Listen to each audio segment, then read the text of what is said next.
Give us an assessment of what you've seen on film and what you're going to face for this. This is a team that's well coached. They're relentless in their effort, and they truly have physical and mental toughness. It's a team program that's evolved, I think, since I coached against them last, which was in the Peach Bowl at Florida. I think we won that game 44-14 and 41-14. So this ain't that team. And so they're talented, they're tough, they're relentless, and they're a very good football team. You think it'll be the most physical offense you've seen this year? Yes. And then just the defense in general. I mean, just first of all, the line. Kind of assess the line for us and how you think that means play. A lot of guys have had a chance to rotate in. A lot of guys have had a chance to rotate in and play, and they've done a lot of good things. To assess the line, I think they're coming along. I think they're doing a good job, and I think that some of the young guys are coming along, doing a good job. What would it mean to the program to win a game like this? Oh, I mean, it's historic. It's historic to be a part of the first team to go to the Big Ten championship game, to win the Big Ten West. And nobody ever forgets those things. As you know, you've been around this league for a long, long time, so nobody forgets those type of things. So, but for this program to win a game like this, it would be an awesome accomplishment. Not that it matters a ton, but what did you think when you saw the all Big Ten teams come out and pretty much one defensive player on the first, second, and third team? So, 33 guys. Now, somehow we won the Big Ten West, but,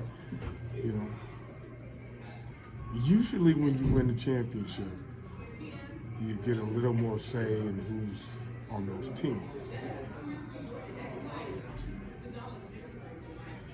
All right, well, hey, talk about Jalen Graham and what he's going to Getting better every week.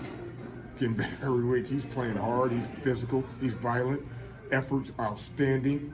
Getting better at what we're asking him to do and learning techniques and stuff. And I'm so happy with him. I'm so happy with him because if nobody wanted to admit it wasn't easy for that guy to miss that much time and come back and play like that. So I'm just so happy for him. Not only happy and proud of him, but happy for him. I'm happy for him. Kieran Douglas got banged up at Illinois. Yeah. I didn't think he was going to play. Yeah. He's played his last couple. Just talk about how tough he is and fighting through those. He's awesome.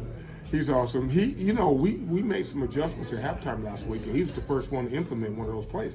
And that was big in that series and getting a stop because we put him behind the sticks. Indiana wanted to make it an option game, a four corners game, if you will, like basketball, get the ball away from our guys on offense. And so we made some adjustments, and KD was the first one to run back there and make a play. So I was happy. I gave him a big shout out on Sunday. I said, KD, you started this whole thing off, man.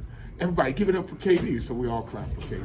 But to get back to answer your question, he's played hurt, and he's given it his all, and he'll always remember that. And he'll be able to play hurt, if you will, for the rest of his life, if you know what I'm saying. How tough is he? Tough enough to play hurt. He's playing hurt. I mean, he's been playing hurt for a month, hasn't he? What have you seen? Obviously, a lot gets made of Blake Corum and their running game. What have you seen from their wide receivers like Cornelius Johnson and Ronnie Bell? What challenges do they present? I saw him run by Ohio State last week. You see that? Mm-hmm. Multiple times, right? Yeah. So to think that Michigan, I was laughing when they said they couldn't throw the ball.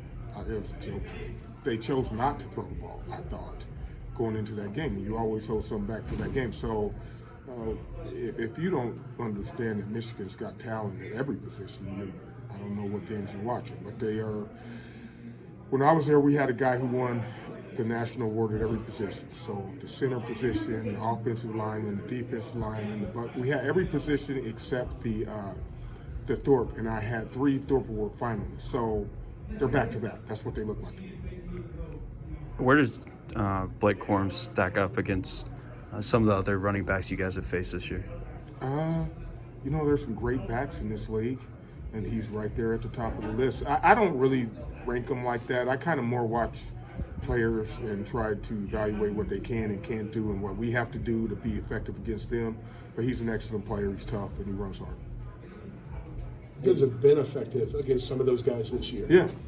Does that give you confidence going in? Well, we were at 3.6 yards rushing allowed before last game, and I think that we're better than our stats, to be honest with you. I just do think that we have lapses. But it gives our guys confidence. They want to defend the run, and they take pride in that. And we know it's an excellent football team that prides themselves on bludgeoning you, if you will. I mean, they want to bludgeon you. So it'll be an awesome challenge. So from game one to now, has the defense been what we thought it was going to be? I think we've gotten better. I think I've gotten better. I think I hurt this defense a couple of times this year. I'm just being completely honest. I think I had a couple calls that were not conducive to what our guys could really do. And so I think we've all grown and we've all gotten better. And I was talking about this Sunday. I think we've all learned some lessons, and I think we've applied some lessons. And I think what I like is we continue to develop down the stretch. And if we didn't do that, we wouldn't have won down the stretch. So I thought that was really cool to be a part of, me included, to get better and to grow and to learn some lessons and apply those lessons.